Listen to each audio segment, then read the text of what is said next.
Egypt said to the Hebrew midwives the name of one who was Shiphrah and the name of the other Puah. However, the midwives feared the true God, and they did not do as the king of Egypt had spoken to them, but they would preserve the male children alive. In time, the king of Egypt called the midwives and said to them, I command that all Hebrew males be killed at birth. All hail King Pharaoh!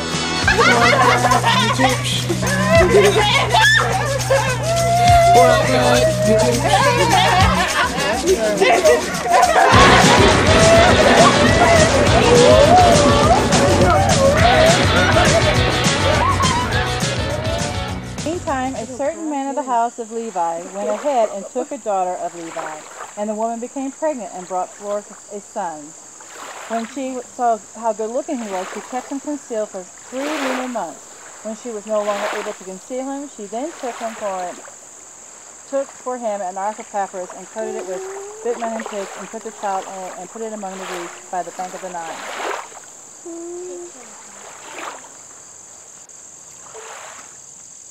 After a while, Pharaoh's daughter came down to bathe in the Nile River, and her female attendants were walking by the side of the Nile River, and she caught sight of the ark in the middle of the reeds.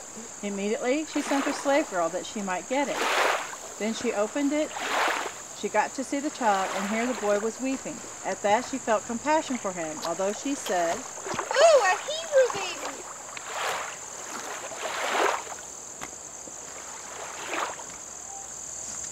Shall I go and call a Hebrew woman to nurse the child? Yes.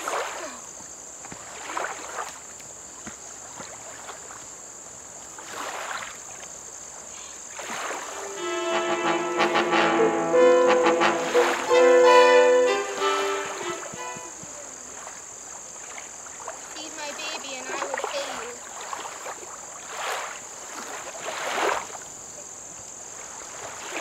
I will name him Moses because I plucked him from the water. Isn't it a wonder that I get to be with him again? Yes, Mother.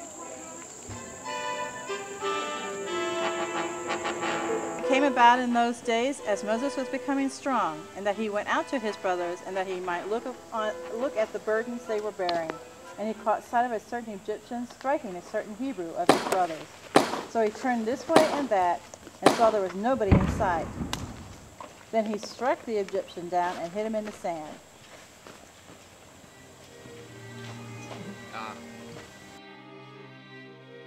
Excuse me, Jehovah, I know I'm going to speak.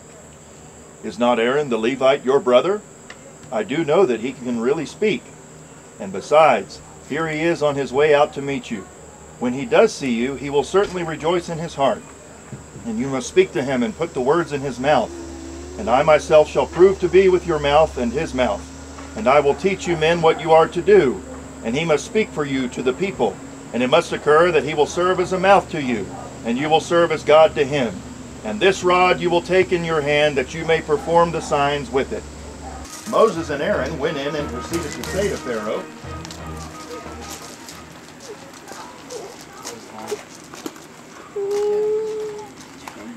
Jehovah has said, let my people go.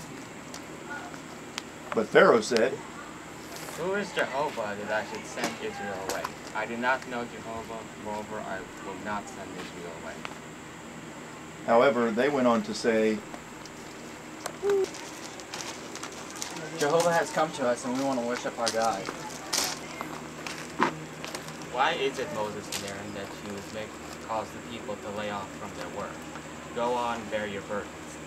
And Pharaoh continued, No, the people of the land are many, and you make them desist from bearing their burdens. Jehovah now said to Moses and Aaron, in case that Pharaoh speaks to you, saying, produce a miracle for yourselves, then you must say to Aaron, take your rod and throw it down before Pharaoh. It will become a big snake. So Moses and Aaron went on into Pharaoh and did exactly as Jehovah had commanded.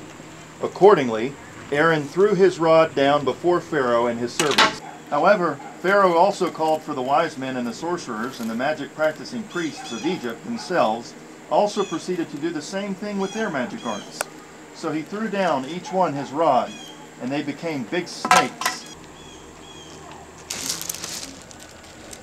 But Aaron's rod swallowed up their rods. Oh. Do you need wind? Wind over. You want to eat the royals right now?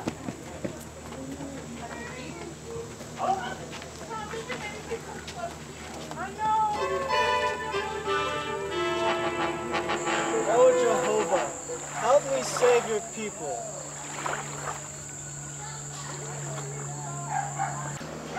Go into Pharaoh, and you must say to him, this is what Jehovah has said. Send my people away that they may serve me. And if you keep refusing to send them away, here I am plaguing all your territory with frogs. And the Nile River will fairly teem with frogs, and they will certainly come up and enter into your house and your inner bedroom, and upon your couch, and into the houses of your servants, and on your people, and into your ovens, and into your kneading troughs.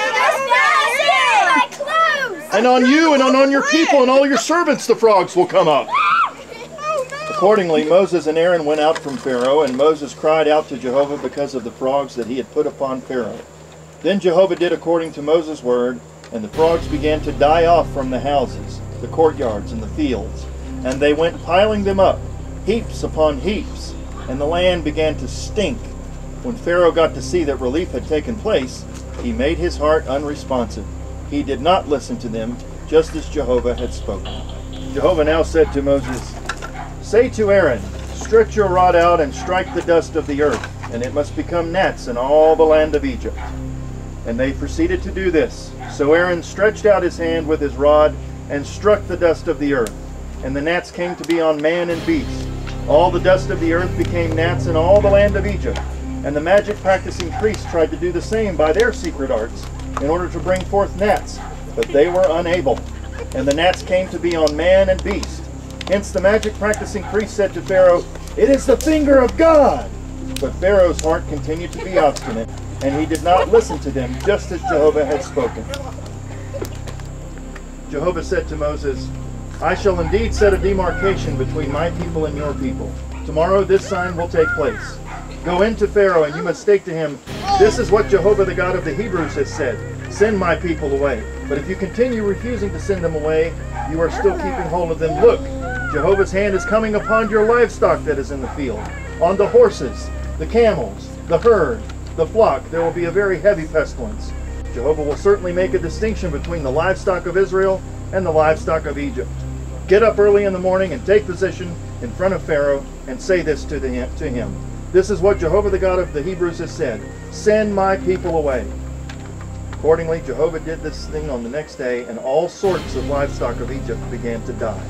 But not one of the livestock of the sons of Israel died. Then Pharaoh sent, and look, not so much as one of Israel's livestock had died. Nevertheless, Pharaoh's heart continued to be unresponsive. He did not send the people away. My beautiful horse! Oh, my cat! Oh, my sheep are Oh, my monkey. Started to affect all the Egyptians, and then the hail came. So Moses stretched out his rod toward the heavens, and Jehovah gave thunders and hail. The fire would run down the earth, and Jehovah kept making it rain down hail upon the land of Egypt. Thus there came hail, the fire quivering in among the hail. It was very heavy, so that there had not occurred any like it in all the land of Egypt from that time until it became a nation. And the hail went striking at the land of Egypt. The hail struck everything that was in the field, from man to beast, and all sorts of vegetation of the field. And it shattered all sorts of trees of the field, only in the land of Goshen. Stretch your hand out toward the heavens, that darkness may occur over the land of Egypt, and the darkness may be felt. I can't see. Where's the light? It's dark. Who turned off this sign? That was my foot! Help me! Jehovah now said to Moses and Aaron in the land of Egypt, this month will be the start of the months for you. It will be the first of the months of the year for you. Speak to the entire assembly of Israel, saying, on the 10th day of this month there are to take for themselves each one a sheep for the ancestral house, a sheep to a house. But if the household proves to be too small for the sheep, then he and his neighbor close must take it into his house according to the number of souls. You should compute each one proportionate to his eating as regards the sheep. The sheep should prove to be sound, a male, a year old for you. You may pick from the young rams or from the goats, and it must continue under safeguard by you until the 14th day of this month. And the whole congregation of the assembly of Israel must slaughter it between the 2 evenings. And they must take some of this blood and splash it upon the 2 doorposts and the upper part of the doorway belonging to the house in which they will eat it. And it came about that at midnight Jehovah struck every firstborn in the land of Egypt.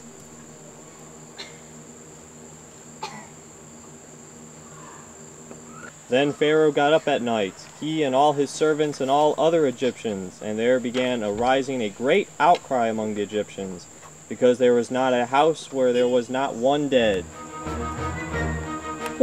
At once he called Moses and Aaron by night and said, Get out.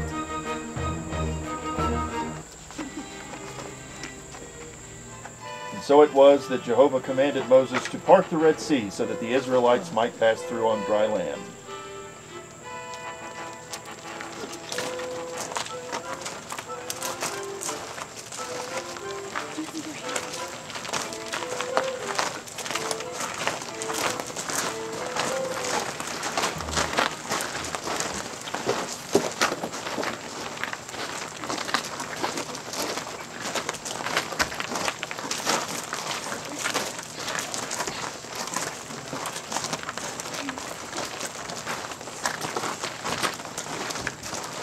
Everything has to be done by. Jehovah, Jehovah. Jehovah! Jehovah!